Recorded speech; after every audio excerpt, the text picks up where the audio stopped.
अस्सलामुअलैकुम। कैसे हैं आप लोग? उम्मीद है खैरियत से होंगे।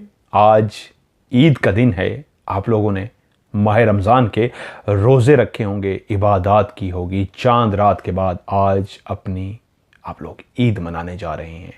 तो मेरी तरफ से आपको जहाँ पे बहुत बहुत बहुत ईद की मुबारकबाद, वहीं पे दुआ है अल्लाह ताला आपके माह रमज़ान के जितने भी आपने रोज़े रखे हैं अल्लाह ताला कबूल फरमाएं। जितनी भी इबादत की हैं अल्लाह ताला आपकी इबादत को कबूल फरमाए और आने वाली हर ईद अल्लाह ताला आपके लिए खुशियों भरी ईद बना दे। आमीन सुमा आमीन। ईद के हवाले से मैंने एक छोटी सी वीडियो भी डाली है, उसमें एक मेरा मैसेज है। आज इस हॉरर स्टोरी में हाथ जोड़ के आपसे कहूँगा उस वीडियो को ज़रूर देखिएगा और उस मैसेज को आगे ज़रूर फैलाइएगा। उस मैसेज को फैलाना भी एक नेकी का अमल है। स्टोरी तो मैं रिकॉर्ड कर चुका था ऑलरेडी, लेकिन मुझे याद आया ओहो ईद आ रही है। मैंने तो एक नॉर्मल सी रूटीन की एक कहानी आप लोगों को सुनाई है, तो ईद पे तो स्पेशल कहानी होनी चाहिए, हॉरर स्टोरी स्पेशल होनी चाहिए। तो फिर ये सोच के मैं अपनी ज़िंदगी से जुड़ी एक आपको सच्ची कहानी सुनाने जा रही हूँ। मेरी तरफ से आप लोगों को ये ईद का गिफ्ट होगा। मैंने आपसे पहले कहा था बहुत सारी अपनी ज़िंदगी के ऐसे वाक़यात, ऐसी बातें हैं जो आपके साथ आहिस्ता आहिस्ता शेयर करूँगा। तो वो वाक़यात और वो बातें जिनको मैं कभी भूल नहीं सका, जो मुझे आज तक याद हैं। जब भी आंखें बंद करता हूँ तो वो मंज़र ऐसे लगता है कि अभी अभी उस मंज़र को मैंने देखा है, कुछ लम्हों पहले ही वो मंज़र मेरी आंखों के सामने गुजरा है। वो ऐसा भयानक खौफनाक मंज़र था। तो वही आज ईद के दिन आपके साथ शेयर करने जा रहा हूं। जिन्नात हमेशा मेरी कमज़ोरी रहे। बचपन से जिस तरह मैंने कहा मुझे बहुत जुनून रहा है, इश्क है जिन्नात से। असल में अंधेरे से मैं बहुत प्यार करता हूँ। रात मुझे हमेशा बहुत अच्छी लगती है, रात की खामोशी और स्पेशली रात की तारीकी। आज भी रातों को, चाहे दुनिया के किसी कोने में हूँ, मैं पाकिस्तान में हूँ, अभी अमेरिका में हूँ, अभी भी मुझे मौका मिलता है जब सब सो जाते हैं।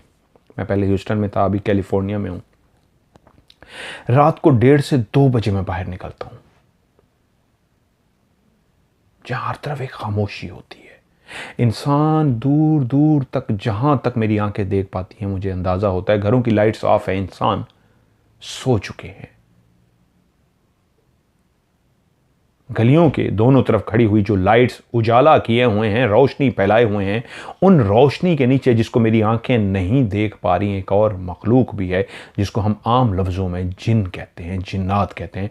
छुपी हुई मखलूक वो फिर रातों को बाहर निकल आती है, क्योंकि उस मखलूक को पता होता है कि रात के इस पहर जहां इंसान गहरी नींद सो चुका होता है, तो फिर वो उनका पीक टाइम होता है बाहर निकलने का, घूमने फिरने का, खेलने कूदने का और हर तरफ मौजूद होने का। मैं आज भी उनको महसूस करने के लिए इस फीलिंग के साथ बाहर निकलता हूं, स्पेशली उस ऐसी जगह पे जहां पे खामोशी होती है, देखने के लिए कोई खटका, कोई आवाज, कोई विस्परिंग, कुछ गिराना, कुछ शोर सा, कुछ सामने से भागता हुआ, कोई सामने से गुजरता हुआ, कोई पीछे से अपने पांव की आवाज पैदा करता हुआ, कोई भी मुझे सुनाई दे सके, दिखाई दे सके। उस मखलूक से यकीन मानिए मिलने के लिए आज भी मैं बाहर निकलता हूं। मुझे इश्क है उस मखलूक से। शायद जब तक मेरी जिंदगी है मैं इश्क करता रहूंगा। और ये इश्क आज से नहीं है, ये बचपन से है। जब मैं छोटा था तब से मुझे इसी तरह इश्क था, रात की तारीकी से। रात की तारीकी ही तो जिन्नात है। जब अंधेरा फैलता है तभी तो खौफ आता है। दिन को उसी घर के अंदर बैठे हुए जब रोशनी होती है कोई डर नहीं लगता। जैसे ही खूब अंधेरा होता है उसी कमरे से भी डर आना शुरू हो जाता है। आप किसी ऐसे मकान के अंदर चले जाएं जो वीराने के अंदर हो, दिन के अंदर बैठेंगे, गपशप करेंगे, शोर शराबा करेंगे। रात को जैसे ही उस वीराने के मकान के अंदर सोने के लिए लेटेंगे, जैसे ही रात का अंधेरा होगा मन के अंदर खौफ जाग उठेगा। हाय कोई आ ना जाए, हाय कोई छुप के मुझे देख ना रहा हो। अभी भी अगर कोई रात को मेरी ये कहानी सुन रहा है, कानों में हेडफोन लगा के, कमरे में रोशनी बंद करके, यकीन मानिए डर जाएगा। इर्द गिर्द तो देखिए, सर को तो घुमा के देखिए, हो सकता है कोई पास बैठा हो। हाँ, हो सकता है, क्योंकि आपने उसको महसूस करने की कोशिश की है। आपने देखा ही इस अदा से है कि उस पास बैठे हुए को पता लग गया है कि इसने मुझे देखा है, क्योंकि वो जानते हैं, अल्लाह ने उनको ऐसी ताकत दी है कि वो जान जाते हैं आपके मन में क्या है। तो जब आपके मन में ये था कि मैं देखूं साइड पे जिन तो नहीं है, और आपने घूम के देखा, तो उसको पता लग गया। जब उसको पता लग गया ये मुझे देखने की कोशिश कर रहा है या कर रही है, तो हो सकता है मुस्कुरा दे, झलक दिखा दे, शोर पैदा कर दे। बस यही जिंदगी थी मेरी, रातों को जागना, अंधेरे से प्यार करना और अंधेरे में महसूस करना किसी शोर को, किसी आवाज को। वक्त गुजरता रहा, लेकिन जिंदगी में एक ऐसा वाक़या आया उस वक्त, रूहानियत, ये चीज़ें अभी तक मेरी ज़िंदगी में दाखिल नहीं हो सकी थी। सीखने की कोशिश कर रहा था रूहानियत, लेकिन अभी तक कोई उस्ताद नहीं मिला था। किताबें थी जिनके सहारे पे पढ़ पढ़ के कुछ करने की कोशिश कर रहा था। कभी कभी रिजल्ट मिल भी जाता थोड़ा सा, कभी ना मिलता, लेकिन वो जुनून, वो इश्क आज भी अंधेरों में लेके जा रहा था। नहीं जानता था इस मखलूक से हम कलाम कैसे होना है, नहीं जानता था ये मखलूक सामने आके खड़ी होगी तो कैसी होगी, ये इशारा कैसे देते हैं, ये साइन कैसे देते हैं, ये सामने कैसे आते हैं, सामने आए बगैर अपना आप महसूस कैसे कराते हैं, नहीं जानता था। लेकिन एक दफा हम उनको बाजी बाजी कहते थे, उनके घर के अंदर जिन्नात का बसेरा था। मुझे उनके घर जाना हुआ। मैं लोकेशन वगैरह नहीं बताऊंगा, कहानी सुनाना मकसद है। भाजी के घर गया। भाजी का घर इस तरह का था कि वो इलाके, वो गलियां, वो मेरी देखी भाली थी। एक एक बात मुझे याद थी, हर गली से वाबस्ता कुछ ना कुछ यादें थी। उस बाजी के घर की तरफ जब मेन गली से होते हुए जाएं तो एक तंग सी गली शुरू हो जाती थी, बहुत ही तंग सी। अब तो वो बदल गया सब कुछ। उस तंग सी गली के अंदर चलते चलते जाते तो गली उल्टे हाथ को मुड़ती, थोड़ा सा मुड़ने के बाद फिर से सीधी हो जाती। और मैं भी उस गली में चलता चलता जब उल्टा मुड़ा तो साथ ही गली सीधी हो गई और मैं सामने की तरफ, जिस तरह 4 लिखा होता उर्दू का 4, उसी तरह ऐसे लेफ्ट होके सीधी चली गई। उसके घर के दरवाजे पे पहुंचा। बचपन से एक दूसरे को जानते थे, बहुत प्यार का रिश्ता था उस घर से। दरवाजा खोला गया तो लकड़ी का जो दरवाजा था वो सिंगल दरवाजे जिस तरह ये होते हैं, यानी वो 2 डोर था, डबल पहले होते थे। वो 2 दरवाजे को खोला गया तो एक गली टाइप सी थी घर की। उस गली से गुजरते थे, फिर उल्टे हाथ मुड़ते तो मुड़ते ही एक सहन सा आ जाता था। गली के साथ साथ ही कमरा बना हुआ था, यानी आप गली में सीधा चलते हुए गए, उल्टे मुड़े तो आपने लेफ्ट पे देखा कमरा है, यानी जो आपकी बैक बनती है, और आप सीधे एक सहन था बहुत बड़ा। उस सहन के अंदर सामने ही 2 बड़े बड़े कमरे थे। लेफ्ट पे पौड़ियां थी, सीढ़ियां उनकी ऊपर जाती थीं, और राइट पे फिर एक रास्ता था, उसके साथ एक और घर था। वहां पे भी इसी तरह का ही नक्शा था। लेकिन सामने जैसे ही उस आप गली से दाखिल हुए, दाखिल होते ही आपकी बैक साइड पे भी एक कमरा था, सामने एक बड़ा सा सहन है, 2 कमरे सामने हैं, और राइट से जो रास्ता था उस रास्ते से जैसे ही आप दाखिल होते थे, दरवाजा नहीं लगाया हुआ था, दीवार थी लेकिन उसको तोड़ दिया गया था। उस दीवार से जैसे ही दाखिल होते थे तो बिल्कुल दाखिल होते ही राइट पे सीढ़ियां नीचे की तरफ जाती थी। वो नीचे एक तय खाना था,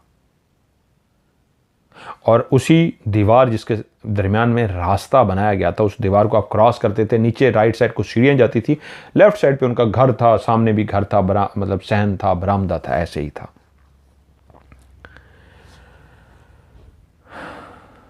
शऊर में मैं था, बहुत सारी बातें जानता था। मैच्योरिटी तो इंसान की सारी ज़िंदगी सीखता रहता है, कभी इंसान दावा नहीं कर सकता कि मैं मैच्योर हो गया हूँ, लेकिन अमूमन कहा जाता है 27 साल के बाद, 30 साल के बाद इंसान मैच्योर होना शुरू हो जाता है, लेकिन अभी वो उम्र नहीं आई थी। मैं उनके घर में गया, उन बाजी से मिला। उनके बच्चे थे, बहुत अच्छे दोस्त थे मेरे, शौहर बहुत उनके अच्छे थे, लेकिन बाजी का अपना जो प्यार था, मिलना मिलाना था, असल में उनको उम्र में वो बहुत बड़ी थी, हम उनको बाजी नहीं कहना चाहिए था, लेकिन सारे उनको बाजी बाजी कहते थे, तो मैं भी उनको बाजी कहता था। बड़े प्यार से मिली, उन्होंने मेरे सर पे प्यार किया, दोनों हाथ फेरे प्यार से, कैसे हो, बहुत प्यार करती थी मुझसे, मिली और उनसे गपशप हुई। तो उन्होंने कहा अकेले आए हो? मैंने कहा नहीं, घर वाले भी साथ आए हैं। घर वाले भी कुछ फैमिली मेम्बर, एक खातून और एक कोई मेल साथ थे। हम वहाँ पे के बैठे, गपशप होती रही और हमने वहाँ पे गपशप की। बाहर बैठे हुए मुझे ना हल्की हल्की ठंड महसूस हो रही थी। मैंने कोई चीज़, जैकेट शैकेट ये वो कुछ भी नहीं पहना हुआ था और उनको महसूस हुआ जैसे मुझे ठंड सी लग रही है। तो मुझे कहते ठंड लग रही है, मैंने कहा। तो वो शाल लेके आई जो चादर सी होती है लपेटने के लिए, मर्दाना, वो उन्होंने मुझे कहा ये पहन लो। मैंने कहा नहीं नहीं मुझे नहीं चाहिए। कहते पहन लो ना बेटा। उन्होंने मुझे दे दिया और वो मैंने शाल लपेटी। घर वाले भाजी सारे अंदर कमरे में बैठे थे, मैं आके बाहर सहन में चारपाइयाँ पड़ी थी, एक चारपाई पे बैठ गया।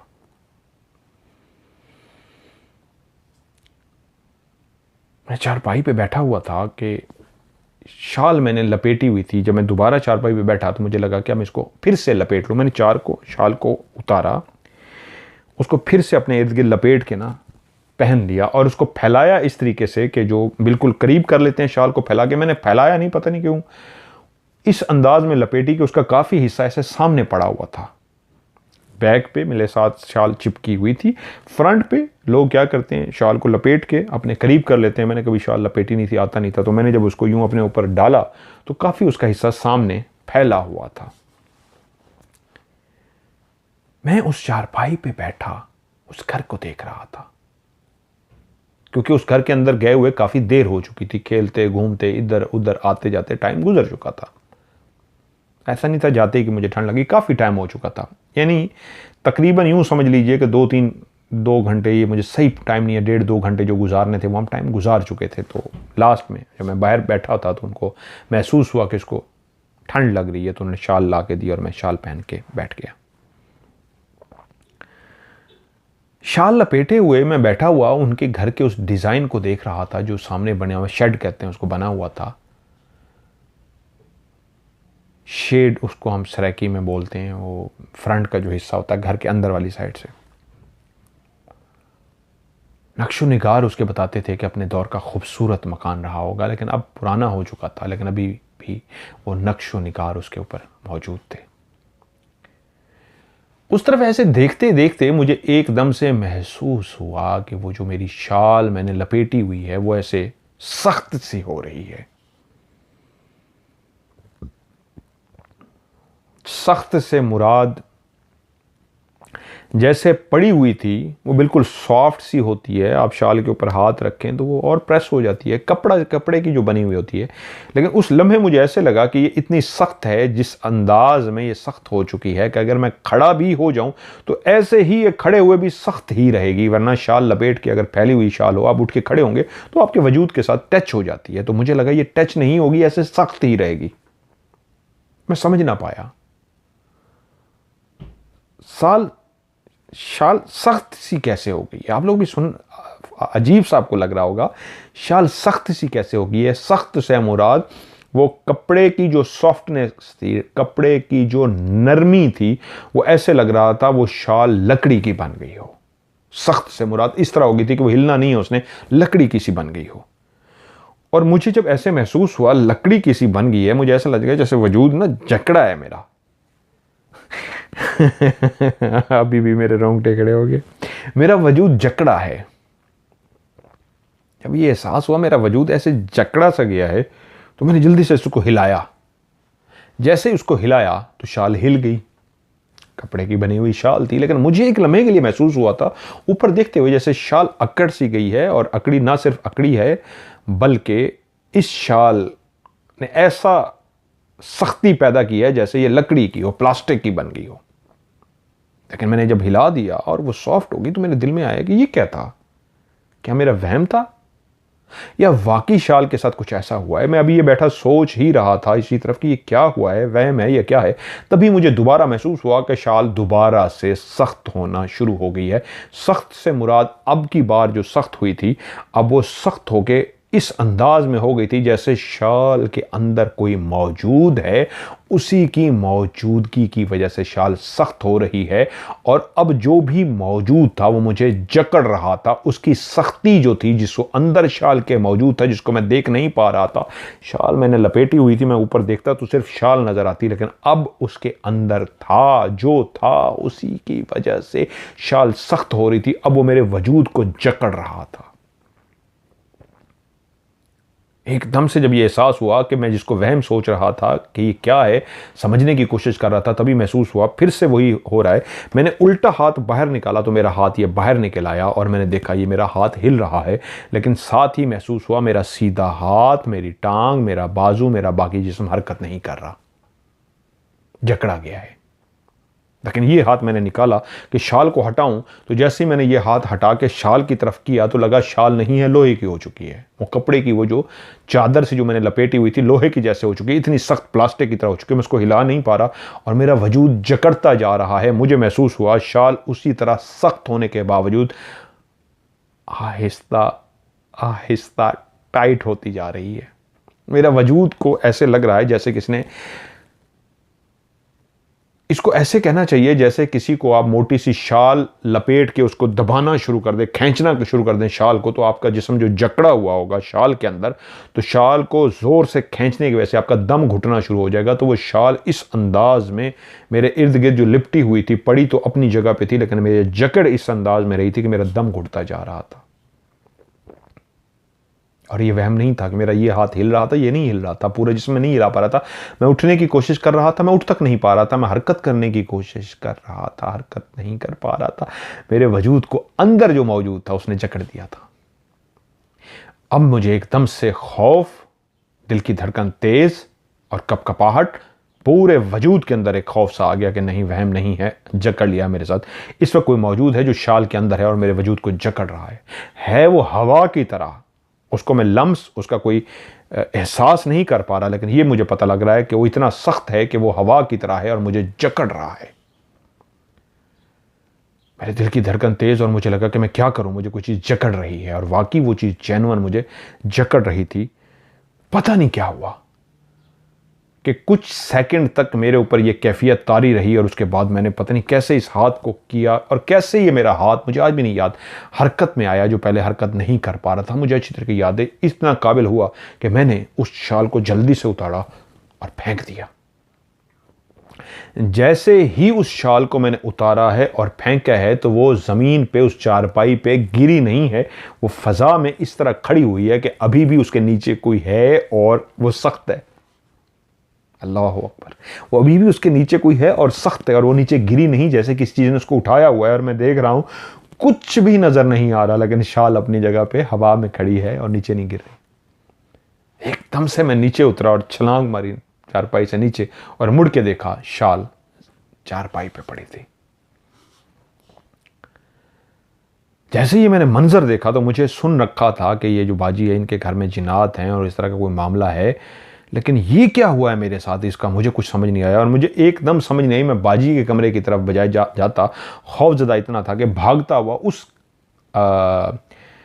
दीवार की तरफ चला गया, जो एक रास्ता था, दोनों घरों के बीच में एक दीवार भी थी, उस साइड पे भी घर था। मैं उधर जैसे ही गया तो वहाँ पे उन्हीं का एक फैमिली मेम्बर बाजी का मुझसे आके टकराया। मैं भाग रहा था, मुझे कहता कि हाँ जी क्या हुआ है, क्या हाल है। मैंने उसके साथ हाथ मिलाया, गपशप की, क्या हाल है, लेकिन उसने मेरे चेहरे को देखा और मुझे देखा तो एकदम देखते ही समझ गया कि ये घबराया हुआ, खौफजदा हुआ है। मुझे कहते हैं क्या हुआ। मैंने कहा यार मुझे तंग किया है।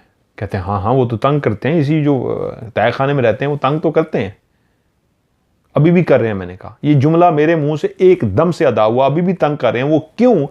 उसी वक्त मुझे पाँव पे लगा किसी ने पाँव के गोश्त को पकड़ के ऐसे खींच लिया है। पाँव के गोश्त को साइड से किसी ने पकड़ के ऐसे खींच लिया। और जैसे ही ये मैंने कहा अभी भी तंग कर रहे हैं, उसने कहा कहाँ पे, नहीं लफ्ज़ नहीं कहा कहाँ पे, उसने कहा कैसे। तो मैंने फौरन अपने पाँव को उसके सामने किया तो उसी लम्हे मेरी आंखों ने भी देखा, उसकी आंखों ने भी देखा, पाँव का वो हिस्सा जिस चमड़ी को खींचा गया था अभी तक खींचा हुआ था, इस अंदाज में जैसे कोई नजर नहीं आ रहा, लेकिन उसने उसको ऊपर खींचा हुआ है। अब जब मैं इस स्किन को, यानी ये पाँव है, इस स्किन को मैं पकड़ के ऊपर खींचूं तो स्किन ऊपर हुई हुई है। अब मेरी उंगलियां भी नजर आ रही हैं कि मैंने इसको खींचा हुआ है। उस वक्त भी स्किन ऐसे खींची हुई थी, लेकिन पकड़ने वाले की उंगलियां नजर नहीं आ रही थी। और उसने बिल्कुल नॉर्मल तरीके से देखा, कहता है हाँ देखो अभी भी खींचा हुआ है, तुम्हें नजर नहीं आ रहा खींचा हुआ है। वो कोई डर नहीं रहा। ये वो सवालात जिनका मुझे बहुत अरसे बाद जवाब मिला, ये मैं आपको आगे बताता हूं। उसने भी देखा कि मेरी स्किन को किसने खींचा हुआ है, और उसकी आंखें देखनी क्लियर, स्किन ऊपर खींची हुई है, खींचने वाले के उंगलियां नजर नहीं आ रहा है। वो कह रहा है हाँ ये देखो यार ये खींचा हुआ है। कह रहा हाँ यही है ना, ये इधर तहखाने में रहते हैं, यही तंग करते हैं सबको, आपको भी कर रहे हैं। और उसी लम्हे मेरी स्किन नॉर्मल हो गई। दोबारा मैंने देखा, मैंने कहा आप ठीक हो गए। कहता हाँ कोई बात नहीं, परेशान ना हो, डरना नहीं है। तो बाजी किधर है? मैंने कहा बाजी उधर कमरे में। कुछ देर वो खड़ा मेरे साथ बात की, फिर कहता है चलो आओ बैठते हैं, उधर मिलते हैं। मैं ऐसे बाहर निकला, पता नहीं मेरे अंदर क्या घबराहट, खौफ और क्या था, मुझे लगा मुझे भाग जाना चाहिए। मैं फौरन सहन में आया, सहन से फौरन उनकी गली में आया। गली से मैं जैसे ही बाहर निकला और मैंने आहिस्ता आहिस्ता तेज चलना शुरू कर दिया कि मैं अब घर पहुंचूं। मैं जैसे जैसे बाहर निकला तो वो मुझे सब याद आ रहा है। ये दरख्त है, ये खजूर का दरख्त है, ये घर है, ये गली है, ये मकान है, ये है, जिनको मैं क्रॉस करता जा रहा हूं। लेकिन मेरी दिल की धड़कन तेज है और मेरा दिमाग कह रहा है कुछ गड़बड़ है। लेकिन मैं चली जा रहा हूं, सब कुछ ठीक नजर आ रहा है। लेकिन चलते चलते जब मैं आगे पहुंच गया तो मुझे लगा मैं घर की तरफ नहीं जा रहा, को ऐसे रास्ते की तरफ जा रहा हूं जो लंबा रास्ता है। इस रास्ते से मैं घर नहीं जा सकता, ये रास्ता घर की तरफ जाता ही नहीं है, किसी और तरफ जाता है। मैं गलत जगह पे आ गया हूं और काफी दूर आता जा रहा हूं। और चलते चलते चलते कैसे वीराने की तरफ आ गया, उस जगह पे जहां पे जो मार्केट्स थी, जो दुकानें थी, जो घर थे, जो लोगों का इक्का दुकान जाना था, वो सारा कम हो चुका था। मैं वीराने की तरफ ही ज़्यादा चलता जा रहा था। दिमाग जैसे मऊफ हो जाता है, ऐसा मऊफ था, समझ कुछ नहीं आ रहा था। तो मैं चलता चलता चलता एक ऐसी जगह पे पहुंच गया जो काफ़ी दूर थी। और वहाँ जब मैं खड़ा था तो मेरे लेफ़्ट साइड पे सारा ऐसे वो एक नाली सी गुजर रही थी। पानी गुजरने के लिए नालियाँ होती थी उस दौर में, अब तो सारा पुख्ता हो गया काम। तो एक खाली ग्राउंड सा पड़ा हुआ था, वहाँ पे किसी ने कूड़ा करकट डाला हुआ था और कुछ ऐसे झाड़ियाँ उगी हुई थी। इस साइड पे कोई कच्चे पक्के मकान थे जो बंद थे उस वक्त। और उस जगह पे जैसे ही मैं पहुंचा मुझे लगा मैं गलत जगह पे आ गया हूँ, ये तो रास्ता यहाँ पे ख़त्म हो रहा है, यहाँ पे तो आगे वीराना शुरू हो रहा है। और उसके बाद इस जगह पे जहाँ मैं पहुंचा उसके आगे टी बन रहा है, यानी कि ये रोड एक तो अपोजिट था, घर की तरफ नहीं जा रहा था, और ऊपर टी बन रहा है। लेफ्ट भी रास्ता जा रहा है, राइट भी जा रहा है, और वो दोनों कहीं और जाते हैं, घर की तरफ नहीं है। ये मैं कहाँ आ गया हूं? ये मैंने जैसे ही सोचा वहीं खड़ा था तो तभी उस लम्हे मेरी आंखों ने जो मंजर देखा, उसी रोड, उसी आंखों के सामने, उसी सड़क पे जो खड़ा था वो काला स्याह था। उसका कद तकरीबन जैसे 5-6 मंजिला इमारत हो, यानी कोई 70-80 फुट 100 फुट ऊंचा कद होता है, जिस तरह बहुत ऊंचा, जैसे बिजली के बड़े बड़े खंबे होते हैं जिनके ऊपर वो मोटी मोटी तारें गुजरी होती हैं, फुल वो मोटी, वो तारों में से आवाज़ भी आ रही होती है। अगर एक खंबा बिजली का लगाया जाए ना बहुत ऊंचे वाला, उतना ही वो लंबा था और चौड़ा इतना था कि जिस रोड पे वो खड़ा था, एक पाँव रोड के इस कोने पे था, एक पाँव रोड के इस कोने पे था। यानी अगर कोई कमरा आप अंदाज़ा लगा लें, घर का कोई कमरा होता है तो कमरे से भी बड़ी जिसामत थी उसकी, चौड़ी जिसामत थी, और कद उसका बहुत ऊंचा है, खंबे से भी बहुत ज़्यादा ऊंचा। आम बिजली का खंबा नहीं, वो खंबे जिन पे मोटी मोटी तारें होती हैं, यानी कोई तकरीबन 70-80 फुट से ऊपर। और मेरे एकदम निगाह पड़ी कि ये सामने क्या है, ये तो टांगे भाव टाइप नजर आया। और जैसे जैसे मैंने देखा और उसके बाद मेरा मुंह आहिस्ता आहिस्ता ऊपर की तरफ गया, ऊपर की तरफ गया, ऊपर की तरफ गया, तो मैंने देखा बिल्कुल सामने तकरीबन 60-70 फुट ऊपर वो खड़ा हुआ है। और वो बिल्कुल ऐसा था जैसे बिन मानस होता है, बंदर की एक खास किस्म है बिन मानस, ऐसे ही उसका जिस्म था। बाल छोटे छोटे थे या नहीं थे महसूस होते थे, उसको यूं मैं नहीं कहूँगा कि वो बाल थे, बालों की तरह महसूस हो रहा था। उसका वजूद काला स्याह था और बहुत ही चौड़ा। किसी ने किंग कॉन्ग मूवी देखी होगी, बचपन में हम देखते थे किंग कॉन्ग, और उसके बाद बहुत सारी उस तरह की उनकी गॉड इस तरह की मूवीज़ बनी, वो किंग कॉन्ग टाइप। इसी तरह का था और बहुत ऊंचा। और जब मैंने उसका ऊपर मुंह देखा तो सबसे पहली चीज़ जो उसके मुंह पे मुझे नजर आई वो उसका नाक था, जो चूंच वाला और बहुत ही लंबा था। इतनी ऊंचाई पे भी मैं उसके नाक को इसलिए देख पाया क्योंकि वो नीचे ऐसे झुक के देख रहा था। जहां मैं नीचे खड़ा था वो उसको नीचे झुक के देख रहा था। बाकायदा उसके बाजू थे, बाकायदा उसके हाथ थे, लेकिन ऐसे हाथ जैसे किसी बड़े बेमाने बंदर के, जानवर के ऐसे हाथ होते हैं, ऐसे ही हाथ थे और ऐसा ही था। और बिल्कुल वो सामने खड़ा था।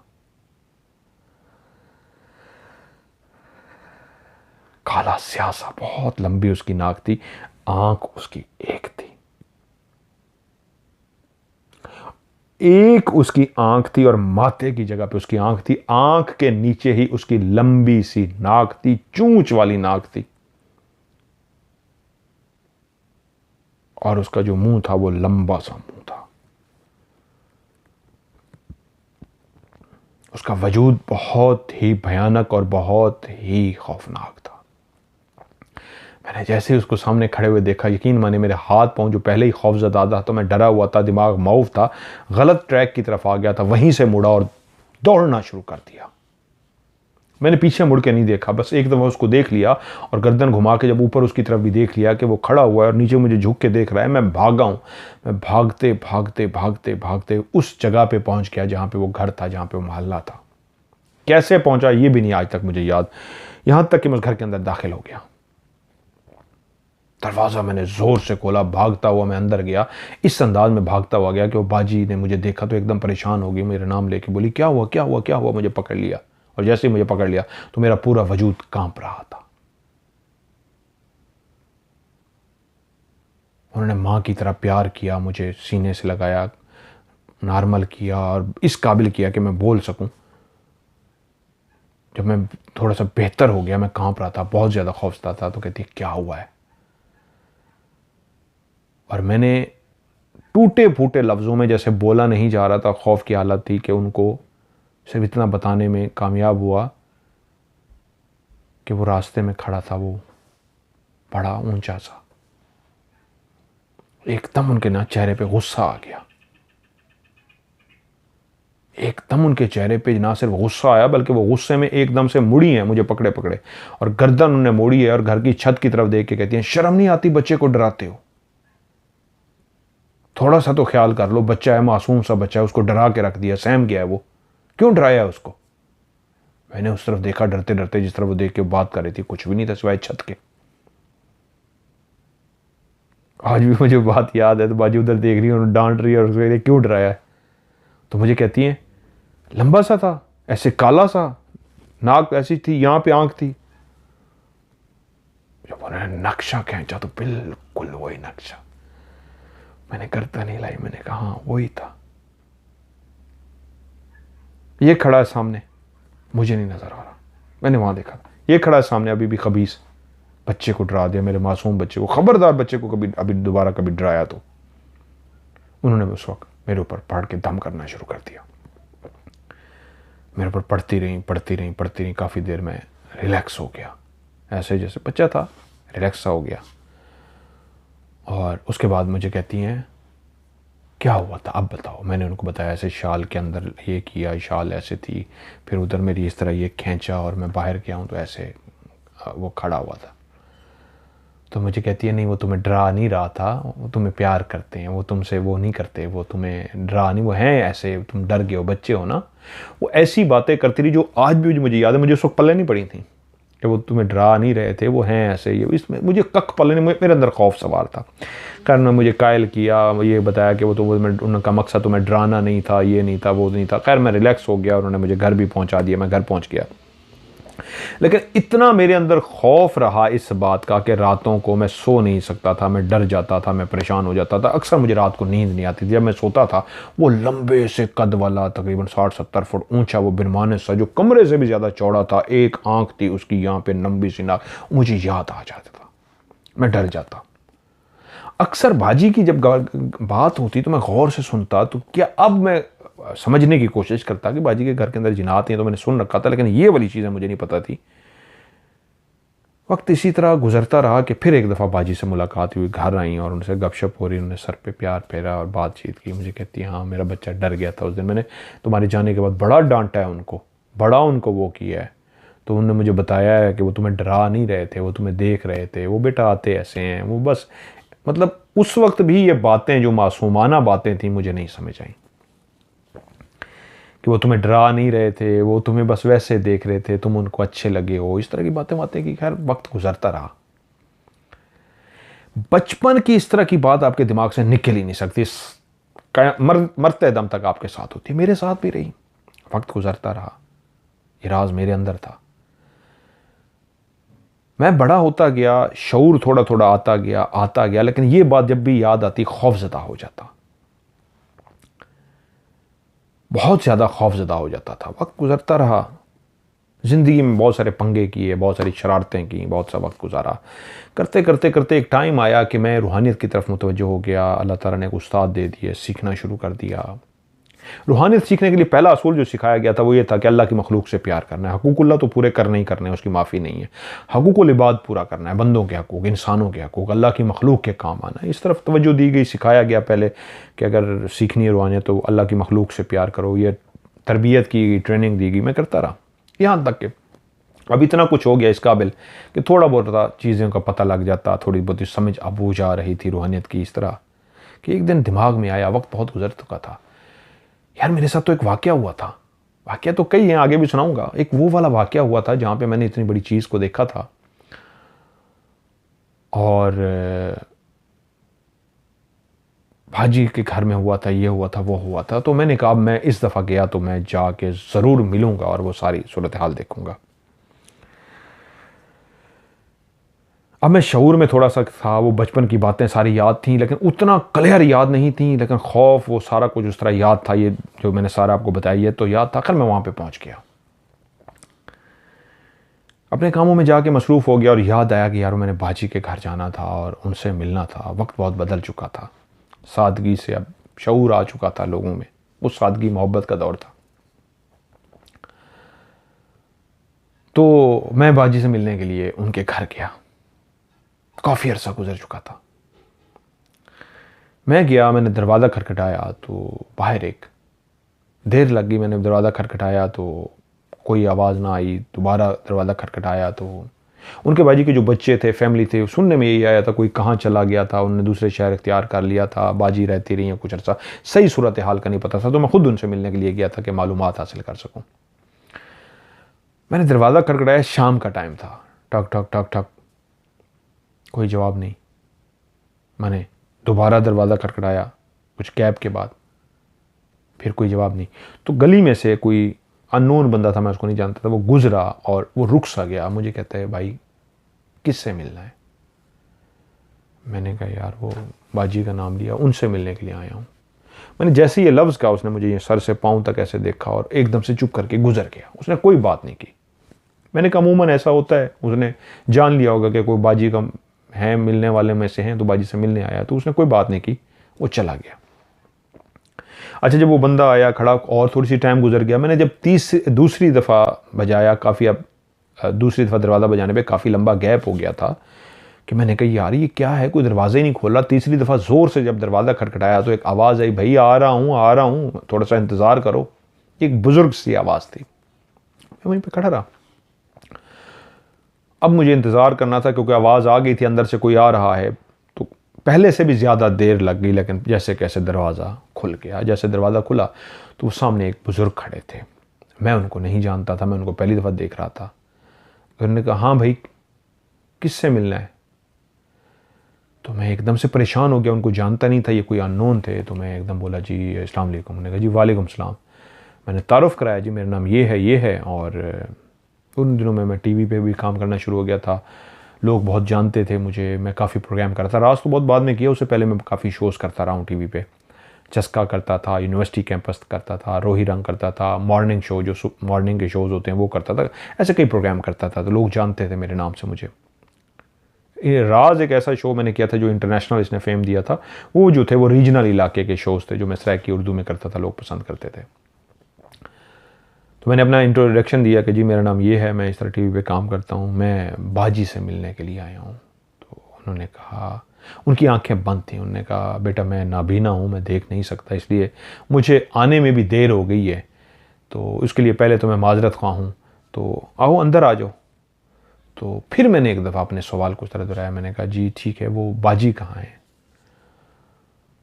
तो वो थोड़ी देर चुप रहे, नीचे देखते रहे और फिर बोले बाजी अल्लाह को प्यारी हो गई है। तो मैं एकदम, मुझे झटका सा लगा। मैंने कहा जी क्या मतलब, मुझे तो नहीं पता लगा। उन्होंने कहा बच्चे चले गए थे उनके, वो कोई उधर चला गया, कोई उधर चला गया, कोई उधर चला गया, बाजी बेचारी अकेली रह गई थी, वक्त उन्होंने सारा यहीं पे गुजारा और बाकी अपना वक्त यहीं पे गुजारती रहीं। बहुत अच्छी नेक खातून थी। तो मैं उनका दूर का रिश्तेदार हूँ, मैं भी नाबीना हूँ, वो अकेली थी, उन्होंने मुझे बुला लिया। मैं उनके साथ काफ़ी वक्त गुजारा है, मैं उनके साथ रहता रहा हूँ। बस वो अपना वक्त इबादत में ही गुजारती थी, वैसे भी हमेशा जवानी से इबादत गुजार थी, वो वाकई इबादत गुजार बहुत थी। तो बस हर इंसान ने मरना है, ज़िंदगी का एक वक्त मुकर्रर है, उनका भी वक्त आ गया था। बच्चों को सबको बहुत याद करती थी, तो बस वो अल्लाह को प्यारी हो गई। मैं जिस मकसद के लिए आया था, बाजी से मिलना था, बहुत सारी बातें करनी थी, बचपन की वो बात करनी थी, उसी का पूछना था बाजी वो क्या था, वो आपने मुझे दिखाया था, ये किया था, वो किया था, वो सारा मैं उनसे लेकिन पूछना चाहता था। तो मैं एकदम से उन बुज़ुर्गों से उसी वक्त खड़े खड़े से जैसे सवाल से आ गया। मैंने कहा चले मैं चलता हूँ, बहुत सारी बातें थी जो बाजी से करने वाली थी। मेरा बचपन बहुत गुजरा है उनके साथ, इसी घर में कुछ ऐसी यादें भी थी मेरे साथ जो मैं आज डिस्कस करने आया था। तो आप कब से रह रहे थे उनके साथ? तो उन्होंने बोला जी मैंने तो बहुत टाइम गुजारा उनके साथ। तो मैंने कहा क्या आपने भी कुछ महसूस किया था? तो नीचे की तरफ देखते हुए कहते हैं किस मामले में, किस टॉपिक पे पूछ रहे हो? मैंने कहा मैं छोटा था तो मैंने कुछ देखा था यहाँ पे और मैं डर के बाजी के पास आया था। कहते हैं उसकी बात कर रहे हो जिसकी एक आंख थी? तो मैं चौंक गया, यकीनन सी बात है, अब मैं मैच्योर था, समझ बूझ वाला था। मैंने कहा हाँ जी उसी की बात कर, वो जो लंबा सा था। मैंने कहा हाँ जी उसी की बात कर। तो उन्होंने नक्शा पूरा खींच दिया, वो लंबा सा था, इसी तरह का था और वो इसी तरह का था। मैंने कहा हाँ जी उसी की बात कर रहा हूँ। कह रहा तुमने देखा था उसको? मैंने कहा जी वही तो, आज छोटा था, डर गया था और आज वही बाजी से बहुत सारी बातें करने आया था, उनसे प्यार है, माँ की तरह उनसे प्यार था, तो उसके बारे में बात करने आया था। तो वो बोले मैंने भी उसको कई दफ़ा देखा है, वो एक नहीं था, वो कई थे। वो जो नीचे तय खाना था, उसी तय खाने में पूरा घर कबीला रहता था। वो पूरा वो जो था वो कभी कभी अपना रूप उस तरह का धारता था। और क्या नाम बताया तुमने? मैंने फिर उनको अपना नाम बताया, जी ये मेरा नाम है। कहते हैं बेटा वो सबको नज़र नहीं आता था, वो बहुत कम किसी को नज़र आता था। वो या बाजी को नज़र आता था या तुमने जिस तरह देखा था, बताओ कैसा था? फिर से उन्होंने पूछा, जबकि मैं तो बात उसी की करने आया था। मैंने सारा नक्शा बता दिया तो मुस्कुराए, आंखें बंद थी, नाबीना थे, मुस्कुराए, कहते हैं बिल्कुल ठीक कहा तुमने, ये वही था जिसको तुमने देखा था। जो इस घर की उस तरफ लोग रहते थे, दीवार के उस तरफ, उनको भी कभी नज़र नहीं आया। शरारतें होती थी घर के अंदर, बहुत कुछ महसूस कराते थे, लेकिन वो कभी नज़र किसी को नहीं आता था, वो सिर्फ बाजी को नज़र आता था। ये बाजी के साथ मैंने बहुत टाइम गुजारा, मैंने उसको देखा था। तुम आज पहली दफ़ा मिले हो जो बता रहे हो तुमने उसको देखा है। वो तो किसी को अपना आप दिखाई नहीं देता था, महसूस सबको करवाते थे, लेकिन उसने अपना वजूद अगर तुम्हें दिखाया था तो वो तुमसे डराने नहीं आया था। तुम्हें डराने के तरीके उनके और थे, वो डराते थे, लेकिन तुम्हें वो डराने नहीं आया था। वो अपने वजूद के साथ तुम्हें उसने प्यार से देखने के लिए आया था। तुम बच्चे थे, तुम डर गए। वो जिससे प्यार करता था उसको नजर आता था, वो बहुत ताकतवर था। बाजी इबादत गुजार थी, तहज्जुद गुजार थी, नेक औरत थी, इसलिए वो उनके सामने आ जाता था और बाजी बहुत सारे उनसे काम लेती थी। लेकिन ऐसे काम ऐसे नहीं कि जिससे उनको पब्लिसिटी मिल सके। एक होते हैं ना दुनिया में शोखियां मारने के लिए काम, नहीं, ऐसे काम कि अगर काम भी हो जाए और किसी को पता भी ना लगे कि बाजी ने काम कराया, ऐसे वो कहती काम लेती थी उनसे। लेकिन बाजी बहुत नेक खातून थी, वो उनसे बहुत प्यार करते थे, अकीदत रखते थे। और जिसको बेटा आपने देखा है वो आपको उनने अपना आप दिखाया है तो वो तुमसे भी प्यार करते हैं। और तुम्हें एक बात कहूं, मैं कहा जी बोले, वो तुमसे फिर भी मिलेंगे। अगर उन्हें अपना आप दिखाया है ना, वो तुमसे फिर भी मिलेंगे। ये याद रखना, जिंदगी में तुम्हारे साथ मुलाकात होगी उनकी। बाकी बाजी इस दुनिया से चली गई हैं बेटा, वो भी यहां से चले गए। अब मैं अकेला बूढ़ा बंदा यहां पे रहता हूं, इस घर में और कोई नहीं रहता।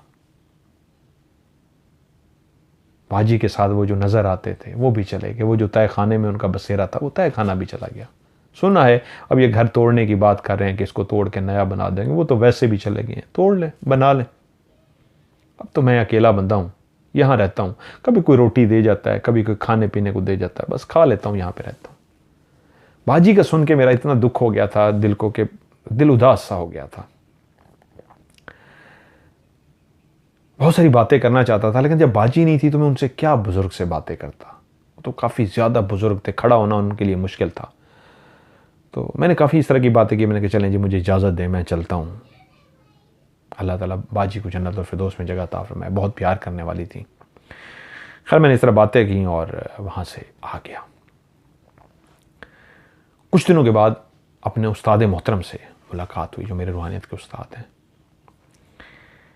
मैं उनके साथ बैठा बातें कर रहा था तो मैंने उनसे कहा कि सर ऐसे ऐसे ज़िंदगी में डरा था और मैं उस्ताद जी ऐसे ऐसे हुआ था, और बड़े अरसे बाद आपसे सीखने के बाद मैंने कहा मैं कुछ जाऊँ, देखूँ, कुछ पढ़ाई करूँ। ये वो क्या था, इस तरह की बहुत सारी चीज़ों के लिए गया था बाजी के घर में। तो बाजी फौत हो गई थी। वहाँ पे एक बुज़ुर्ग मिले, उन्होंने ये सारी बातें बताई, नाबीना से थे। तो ना उस्ताद जी मेरी बातें चुप करके सुनते रहे, बोले नहीं। कुछ पढ़ रहे थे, पढ़ते रहे, मेरी बातें सुनते रहे और उठ के ना नमाज़ पढ़ना शुरू हो गए। मैंने उनकी एक थी, कभी जवाब देते थे, कभी खामोश रहते थे। उन्हें अपनी नमाज़ वगैरह पढ़ी, तस्बीह करी और उसके बाद आके बैठे और मुझे कहते हैं हाँ बताओ, कुछ बता रहे थे। मैंने कहा जी वो तो बता चुका था आपको सारा, मेरे ख्याल में आपने शायद सुना नहीं। कहते मैंने सारा सुन लिया था। बुज़ुर्ग ऐसे ऐसे थे, ऐसे ऐसे कपड़े पहने हुए थे, ऐसे ऐसे थे, ऐसे ऐसे। मैंने कहा जी जी बिल्कुल सारे के सारे ऐसे थे, यही हुलिया था। तो मुस्कुराए और कहते हैं किसने कहा वो तुम्हें बुजुर्ग थे, वो भी तो जिन था, वो इंसान थोड़ी था। वो आंखें नहीं, उसकी वो जो नाबीना था वो आंखें मिला नहीं रहा था, तुम उसको पहचान लेते। तुम्हें जो मैंने सिखाया हुआ है, इसलिए उसने अपनी आंखें बंद की हुई थी। लेकिन ये उस कबीले से नहीं है जिसको तुमने देखा था, वो और था। वो कबीला जा चुका है। जिसके साथ तुमने खड़े होकर बातें की थी वो भी इंसान का रूप धारे हुए एक जिन था। तब मुझे वो नक्शा एकदम याद आ गया। सफ़ेद खुला सा एक कमीज पहना हुआ था, यहाँ बैन होते हैं, बैन नहीं था, वो गोल सा था, गोल से जिस तरह बुजुर्ग पहनते हैं ऐसे गोल से उसके बाजू थे। बिल्कुल सादा सा बारीक वाला लिबास जो होता है, गर्मियों में जिस तरह बारीक लिबास नहीं पहना जाता, ऐसे बारीक सा लिबास था। सफ़ेद चेहरा था, सफ़ेद पलकें थीं, सफ़ेद ये आंखों के ऊपर ये आईब्रो थे, सफ़ेद उनके बाल थे। रंग उनका बहुत ज़्यादा सफ़ेद नहीं था, नॉर्मल सफ़ेद था, यानी काला नहीं था लेकिन सफ़ेद रंग था। बुज़ुर्ग सफ़ेद रंग के बुज़ुर्ग थे। आंखें उनकी बंद थीं। दाढ़ी उनकी छोटी छोटी दाढ़ी थी, जो सफ़ेद कलर की दाढ़ी थी, सफ़ेद बाल थे दाढ़ी के। हल्की हल्की यहाँ पे एक लाइन सी थी मूंछों की जगह पे, मूंछें नहीं थी, एक लाइन सी थी बारीक सी मूंछों की। और उम्र से लगते थे तकरीबन कोई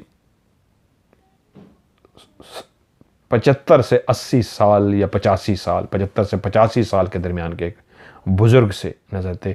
उनके पांव का जूता तक मुझे याद है एक पुराने दौर का खुस्सा पहना हुआ था। पुराने दौर में रेड कलर से मिलता जुलता एक कलर था, लेकिन अब वो घिसे होने की वजह से, पुराने होने की वजह से जूते का कलर भी कभी वो रेड हुआ करता होगा, रेड से मिलता जुलता। चमड़े का एक खास कलर होता है रेड की तरह का, उस तरह का, ब्राउन कह लें, रेड नहीं ब्राउन, ब्राउन की तरह का वो खुस्सा था जो बहुत पुराना हो चुका था, उनके पाँव में था।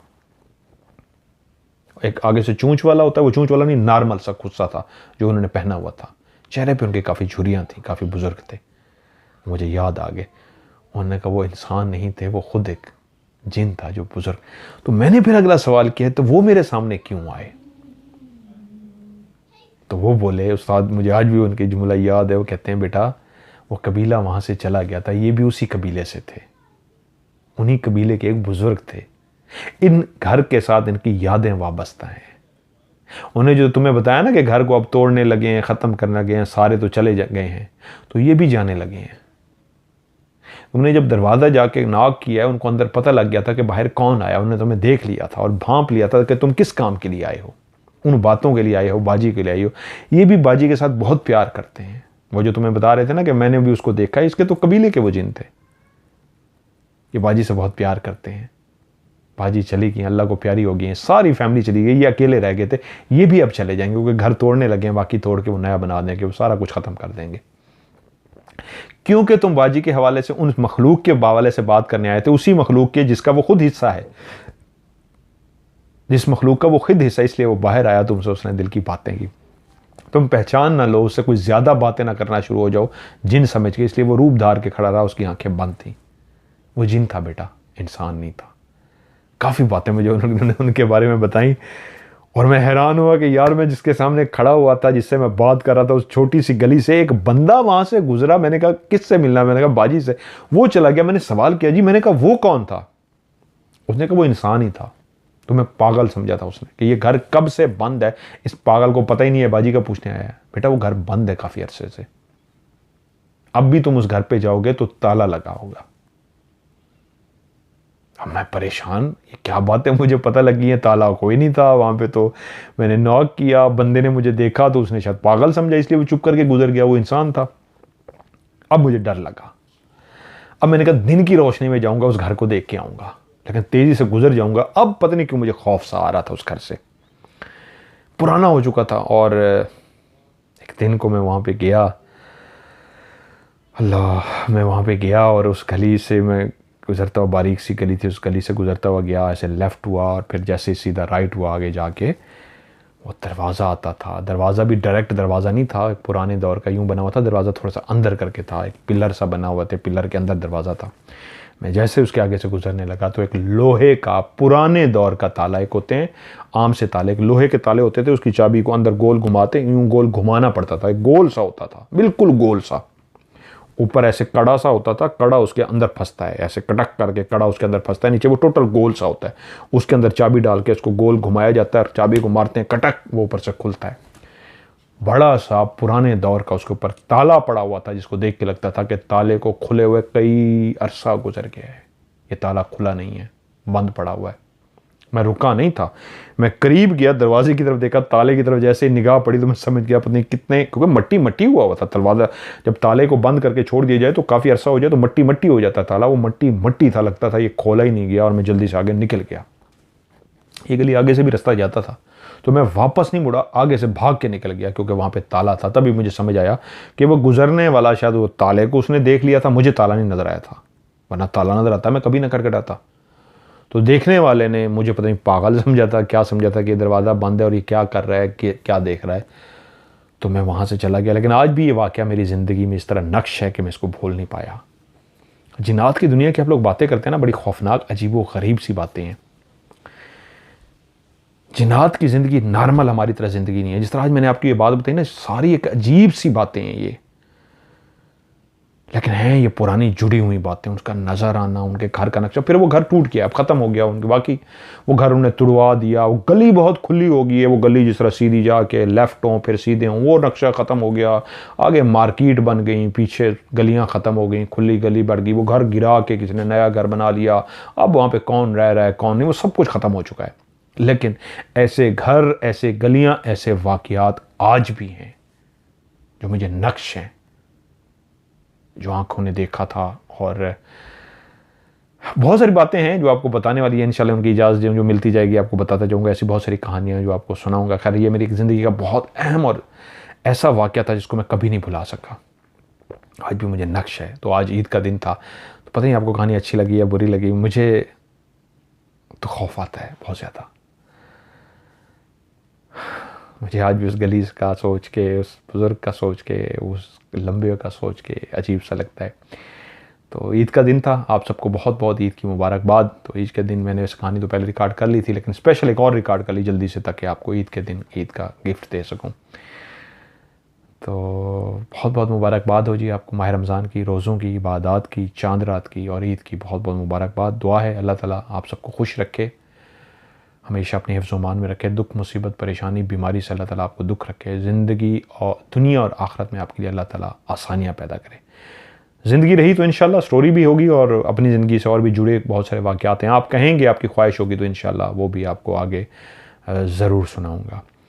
तो 3 स्टोरीज़ हैं, 5 वाला सिलसिला मैंने आपसे कहा हुआ है, लेकिन अभी भी मेरा जो पाँव है वो नॉर्मल नहीं है, ठीक नहीं है, लेकिन फिर भी मैं कहानी वगैरह आपके लिए रिकॉर्ड कर रहा हूँ ताकि ये सिलसिला तो अभी चले।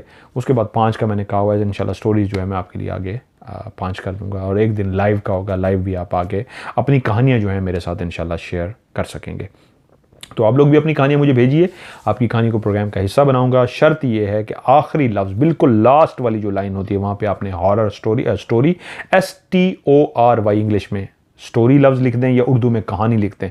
अगर आप बिल्कुल लास्ट में कहानी या स्टोरी लिखना भूल गए तो फिर आपकी कहानी शामिल नहीं होगी, लेकिन अगर आपने एंड पे स्टोरी लिख दिया तो फिर आपकी कहानी प्रोग्राम में शामिल होगी। और आप व्हाट्सएप पे वॉइस मैसेज रिकॉर्ड करके भी कहानी भेज सकते हैं और लिख के भी आप मुझे कहानी भेज सकते हैं। अच्छा, लिखने से मैं आपको बताऊं, कुछ लोग क्या करते हैं, व्हाट्सएप पे लिखना उनके लिए मुश्किल होता है, तो आप कागज़ ले सकते हैं, कागज़ लें, उसके ऊपर हाथ से मार्कर से पूरा किस्सा लिख दें और उसके बाद तस्वीर क्लियर बनाएं। ऐसी नहीं कि धुंधली हो, पढ़ी ना जाए, क्लियर तस्वीर खींच के आप मुझे तस्वीर भी भेज दें, पेज नंबर लेकिन ऊपर पर लिख के, पेज नंबर 1, पेज 2, पेज 3, या सफ़ा उर्दू में लिख दें, सफ़ा 1, सफ़ा 2, सफ़ा 3, या पेज 1, 2, 3, फिर वो तरतीब से आप मुझे लिख के भेज दें।